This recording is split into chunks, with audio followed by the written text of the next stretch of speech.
I'm a full-time uni student. I work twice a week. I do physical exercise at least 4 times a week. I upload every week on YouTube, Instagram, and TikTok. And I have a social life.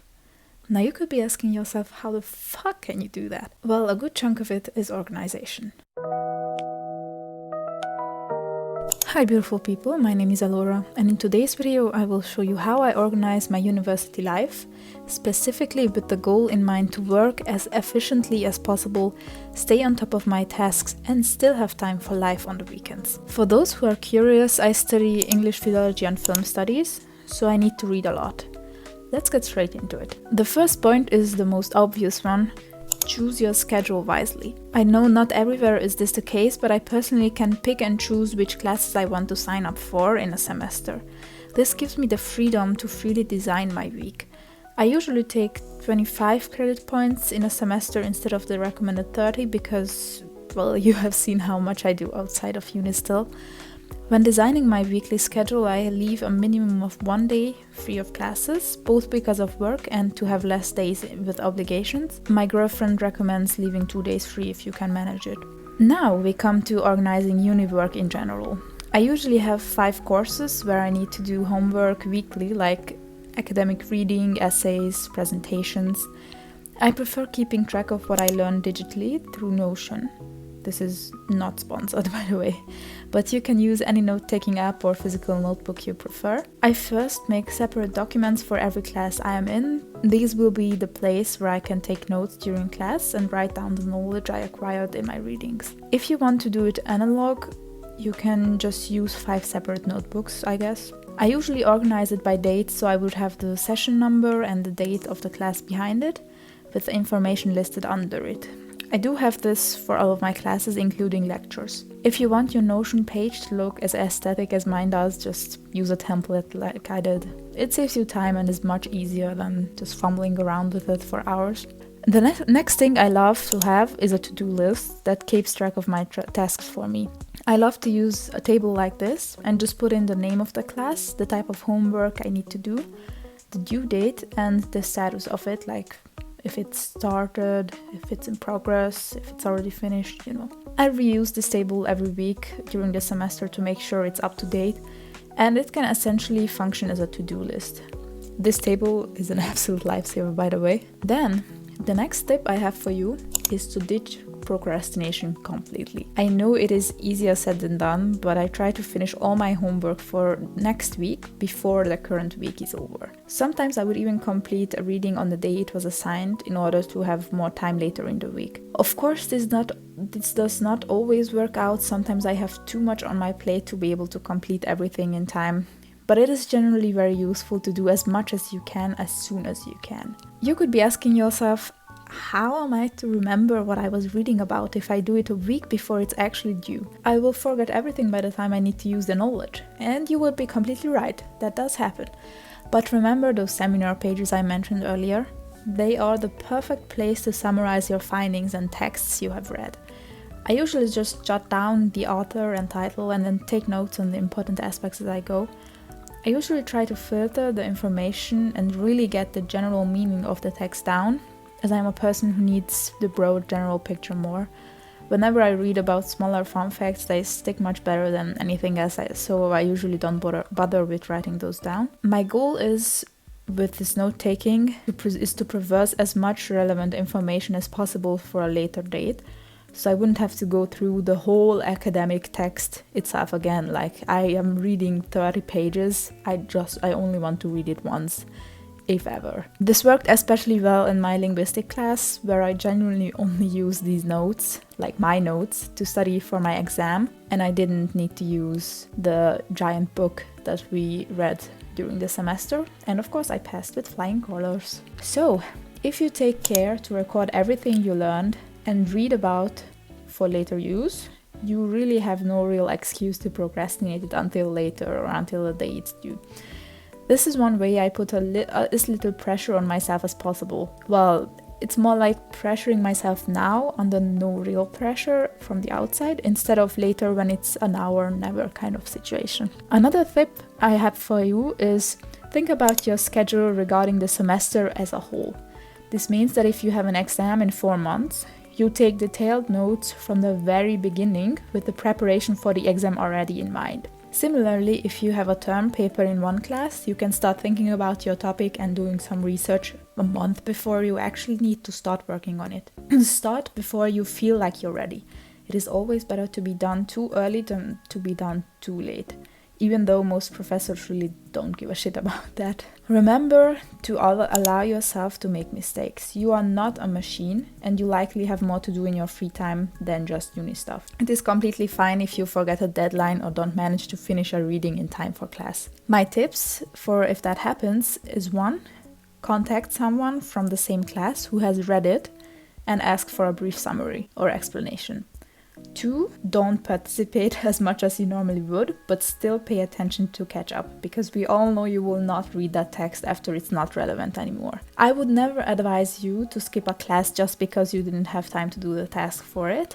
And in this last year of university, I have only done so once. It was supposed to be a 1500 word like mock essay type of thing, and we would have spent the whole 90 minutes just talking about it with others. And since I had so much to do with YouTube and work, I didn't manage to even start it, so I skipped that class that week. Still, go to class if you can, but if you know, okay, this is actually not beneficial for my grade as a whole, like I don't need participation for this class anymore, I don't need to write an exam at the end of the term, then I guess it's fine to skip. But not all the time. Remember, there is always something valuable to learn. Okay, the next aspect is to suck up to your professors. This is really important, actually. This is more important than you would think. It is also fairly easy to do, especially in smaller groups. Most professors just want people to pay attention, to not disturb the class, and to be active during class. So try not talking too much with others when you should be listening. And make sure you make eye contact with the professors often enough so they start to look for you to confirm that at least one person is still listening. Make sure to ask questions if you have any, and stay active when the task requires. Most professors in my uni want lively discussions in their classes, but they seldom seem to work because most students stay silent. If you really want good grades, make sure to say something at least 3 times in one class. I have professors who don't even ask for your name, only if you put your hand up to say something. For such people, your ultimate goal should be that they remember your name after the first 2 weeks. It usually works for me, and professors are much more lenient with students who show them that they want to earn good grades. This can come in handy if you realize you have 2 presentations, 2 exams, and 1 essay due on the same week. If you are buddy with your professor, you can actually make out an alternative deadline for your essay, so you can concentrate on all the other shit you have to do. And here we come to the next point. Make sure you foresee your tasks in time. The end of the semester tends to be the busiest with the most amount of deadlines and exams. If you have the opportunity to choose the time for some of those, like presentations or essays, make sure to put them in the beginning of the semester. Not only will you have less to do at the end, but it is generally smart to volunteer for such tasks in the beginning, as you will have less material to learn, and teachers will be more lenient with you if you go first, of course. I actually did this in one of my classes, and I was among the first ones who presented in that class, and then later, like just these last few weeks of the semester, I saw that some of the students whom I have multiple classes with actually needed to do 2 presentations in one day in 2 separate classes. So it is better if you do it at the beginning of the semester where you generally don't have as much to do. Furthermore, I just want to say that you need to make sure to know the difference between laziness and utter exhaustion, or borderline burnout. It is completely fine to take a day off if you feel exhausted and tired all the time. Sometimes all we need is a little break, and it is not healthy to do too much in too little time. It is your responsibility to know and recognize your limits. Know when you are just making excuses because it's too much work to start, and when you're so drained you desperately need a break. Taking a break does not equal weakness. It is productive, as it makes sure you can keep going afterwards with a fresh mind. Also, make sure you get more physical exercise next to studying. Moving your body might sound tiring, but it actually fills you up with so much focused energy while draining frustration and restlessness. I promise you, as soon as you start working out regularly, or even just walking in nature, you will feel the difference. On days when I have a lot planned, I usually work with to-do lists and time blocking. This is when I write down what I will do in every individual hour of the day, including breaks. If you want to learn more about time blocking, you can watch this video where I talk about my bullet journal system, or just look up any other video on YouTube. Another important thing could be figuring out what time of the day you are your most productive in and studying then. For me, I am really sharp and focused in the morning and generally before noon, while I get more tired towards the afternoon. For my girlfriend, it's the exact opposite. She doesn't like to wake up early and prefers to work in the evenings.